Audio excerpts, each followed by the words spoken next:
Definitely Argentina, because I M A Messi fan. গতবারের মতো এবারও আর্জেন্টিনা কাপ নিয়ে যাবে। প্রতিপক্ষ স্ট্রং না হলে আসলে ফুটবল খেলে মজা হবে। আমার বেস্ট ফ্রেন্ডই প্রতিপক্ষ, ব্রাজিল করে।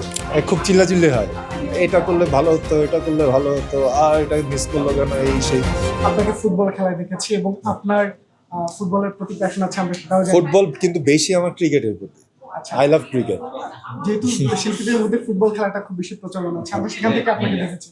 সামনে বিশ্বকাপও আসতে যাচ্ছে, একটু শুনতে চাই কোন দলের supporter. Definitely Argentina, because I M A Messi fan. তো আমার কাছে মনে হয় গতবারের মতো এবারও আর্জেন্টিনা কাপ নিয়ে যাবে, কারণ তাদের ইয়াং টিমটা বেশ প্রমিনেন্ট। ওদের খেলাগুলো দেখে মনে হয় যে ভালো খেলবে।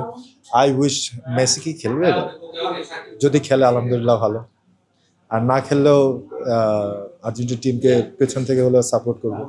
আমি একটু কনফিউজ মেসি কি খেলবে কিনা জানি না, বাট খেললে আমি খুব হ্যাপি হবো। আর্জেন্টিনার সাপোর্টার আপনি সেই বিষয়টা জানেন। আর্জেন্টিনার সাপোর্টাররা কাকে সব থেকে শক্তিশালী প্রতিপক্ষ মনে করে?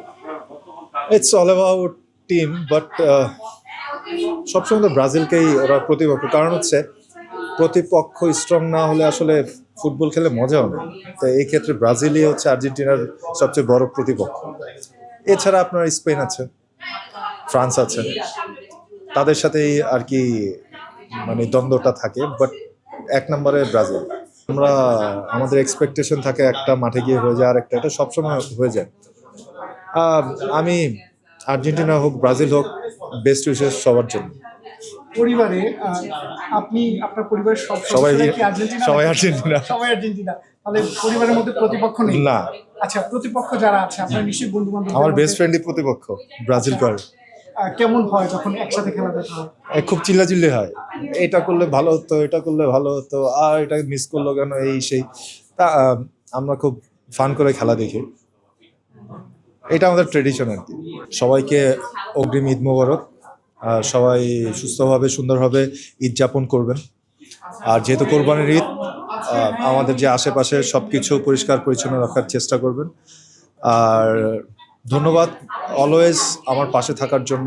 আমি যে কাজগুলোই করি, যারা কম বেশি দেখেন, আমাকে সাপোর্ট করেন, ভালো হলে ভালো বলেন, খারাপ হলেও বলেন। আমি চেষ্টা করি প্রতিনিয়ত নিজেকে ডেভেলপ করার। ভেরি সুন আপনারা আমাকে সিনেমা হলে দেখে আসছেন, বাট ভেরি সুন আপনাদের হাতে হাতে আমাকে দেখবেন, কজ আমি একটা নতুন সেক্টরে কাজ শুরু করে দিয়েছি অলরেডি। এটা বাংলাদেশে হয়তো নতুন, বাট ওয়ার্ল্ড ওয়াইড এইটা অলরেডি স্টার্টেড। আপনার ভার্টিক্যাল মাইক্রো ড্রামা, যেগুলো ফোনে আসলে সিরিজের মতো করে দেখানো হয়, অলরেডি 2-3টা অ্যাপ লঞ্চ হয়ে যাবে ঈদের পরপরই। আমি সেই অ্যাপগুলোতে কাজ করেছি। সিনেমার পাশাপাশি আমাকে মাইক্রো ড্রামাতেও দেখা যাবে। সবার জন্য দোয়া করবেন।